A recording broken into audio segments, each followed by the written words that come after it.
Selamat petang, salam sejahtera. Terima kasih karena bersama dengan saya di Nazlin Unity Channel. Petang ini perkara penting saya nak kongsikan dengan Anda semua. Janji dengan saya, Anda share video ini supaya semua orang berhenti berbau mulut. Bukan berbau mulut, kenapa?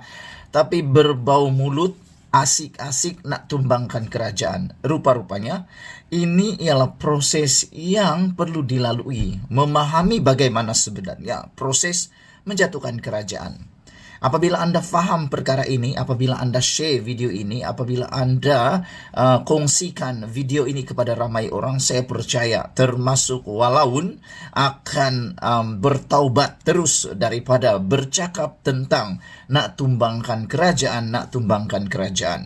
Jadi ini ceritanya, memahami bagaimana proses menjatuhkan kerajaan. Apa jua langkah nak tumbangkan Anwar, itu sebenarnya sekadar sembang kari sahaja. Jadi rupa-rupanya di saat ini kebanyakan yang sembang-sembang itu hanya sembang kari, tidak lebih daripada itu. Sejak lebih seminggu lalu hangat diperkatakan tentang kerajaan perpaduan akan dijatuhkan dan diberi gambaran kononnya jumlah ahli parlimen yang menyokong perubahan itu sudah pun mencukupi. Mula-mula dikatakan sudah ada 112 ahli parlimen yang memberi sokongan. Kemudian bertambah pula kepada 120 dan terbaru dikatakan meningkat lagi kepada 129. Paling banyak mencanangkan perkara ini atau berhayal tentang perkara ini ialah siapa lagi kalau bukan Raja Petra Kamarudin bersama dibantu pula oleh Sanusi Maknor. Sehingga ramai netizen kata mereka ni dah mabuk hayal kah, kata mereka. Tidak mustahil mainan angka itu terus bertambah dan bertambah sekarang ini.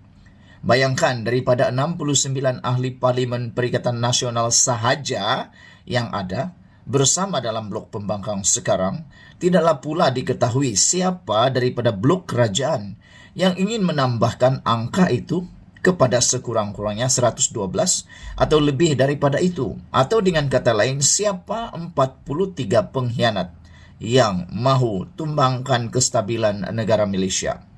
Begitupun, semua gambaran angka-angka itu hanya bermain di media sosial dan percakapan dari mulut ke mulut semata-mata.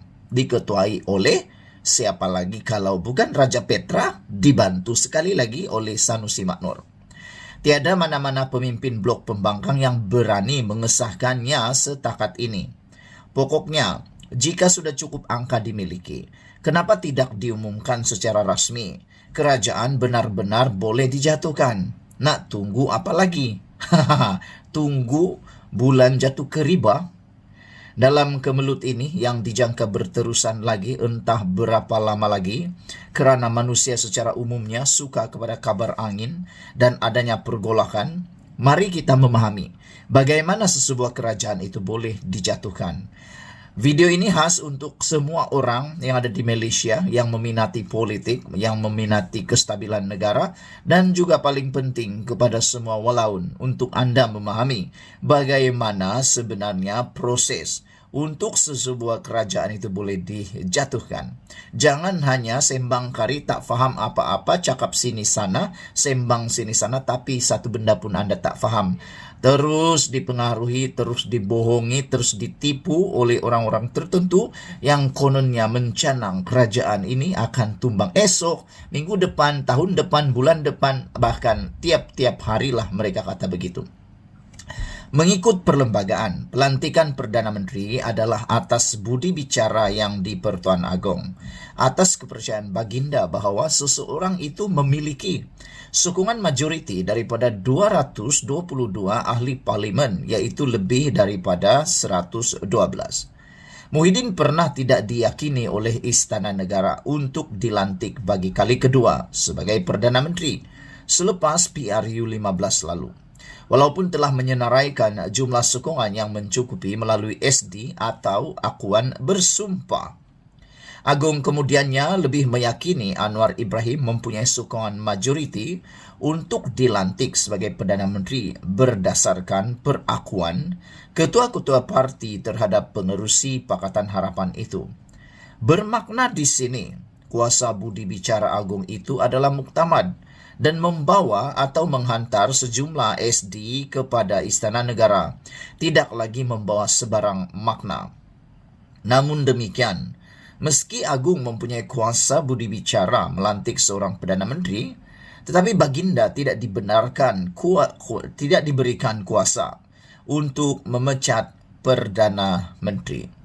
Perdana Menteri hanya boleh diganti setelah Perdana Menteri itu sendiri secara sukarela meletakkan jawatannya, dan perkara ini boleh dirujuk ketika Tun Mahathir Mohamad meletakkan jawatan pada tahun 2020 dan Muhyiddin juga berbuat demikian pada tahun 2021. Makna kata, di Malaysia sejarah tercipta oleh dua orang Perdana Menteri ini, yang mana mereka adalah orang pertama dan orang kedua yang meletakkan jawatan secara sukarela sebagai Perdana Menteri di Malaysia. Rekodnya dipegang oleh siapa lagi kalau bukan Tun Mahathir Mohamad.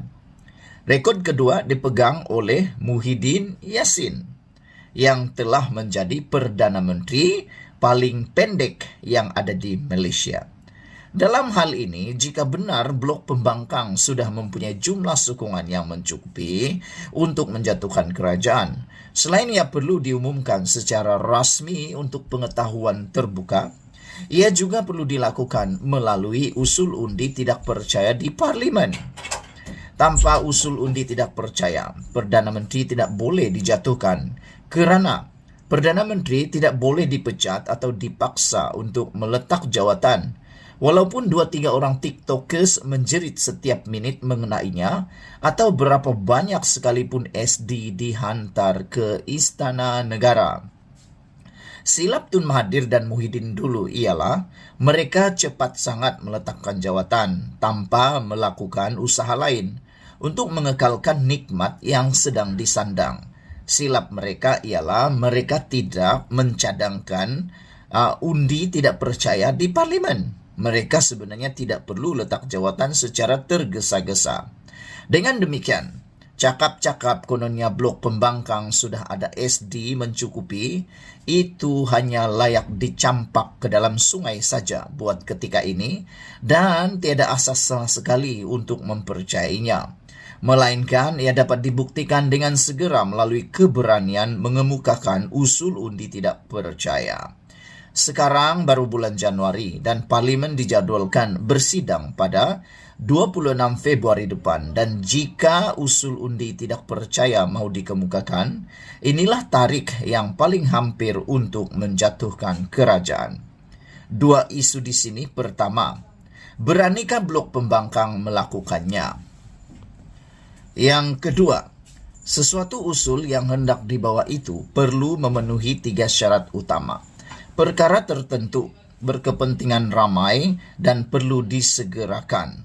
Dan dalam hal ini menjadi kuasa Speaker Parlimen membuat keputusan membenar atau menolaknya.